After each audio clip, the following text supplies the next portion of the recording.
चला तर मग आज पाहू कोण कुठलं काय फेमस तिथलं. कुठलं आहे तुम्ही प्रॉपर? मी राहाटी सोमेश्वर कसला आहे. आमच्या गावामध्ये आहे ना गोदावरी काठावर पंचमुखी परमेश्वर मंदिर आहे. नांदेड जिल्ह्यामध्ये एकमेव आहे आणि दर सोमवारी मोठी तिथं हे राहते, जेवण वगैरे भंडारा वगैरे करतात आणि पूजा वगैरे महादेवाची राहते. स्पेशल फूड जर म्हटलं तिथलं तर तिथं म्हणलं तर आमच्या इकडं म्हणलं तर शेतामध्ये वांग्याची भाजी आणि खिचडी वगैरे एकदम छान बनवते. कुठला आहेस तू? कांबळच बरं मला एक सांग, कांबरेचं एखादी फेवरेट प्लेस सांग. दत्त मंदिर, फेमस फूड.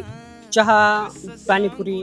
मॅडम तुम्ही कुठल्या आहात? नांदेड. एक विचारू का तुम्हाला? विचारा ना नक्की. नांदेडचं एक स्पेशल स्पॉट सांगा. रत्नागिरी, जे की देवीचं मंदिर आहे तिथं फेमस आणि फोटोशूट साठी पण एकदम भारी आहे तिथं. ओके. आणि स्पेशल जर फूड म्हणलं तर नांदेड खिचडी भज्जे. कुठले? स्टेशनच्या बाहेरचे. आप कहाँ से? मैं हैदराबाद से हूँ, सिटी ऑफ नवाब. एखादा प्लेस बताइए जो फेमस है हैदराबाद में. जो चार मीनार है, गोलकोंडा फोर्ट है, हाईटेक सिटी है, बहुत सारे हैदराबाद में प्लेसेस. और वहाँ का फूड. फुटबॉल तो बिरयानी, ऑलवेज बिरयानी वहाँ की. एक शॉप बताइए जहाँ पे एकदम फेमस बिरयानी मिलती है हैदराबाद. आप चले जाओ हैबिट्स पे, चल जाओ, वहाँ पर आपको ग्रैंड में मिल जाएगी. और सबसे फेवरेट बोले तो पैराडाइज है, पैराडाइज की आप खा लो. कुठला आहे? बरबडा.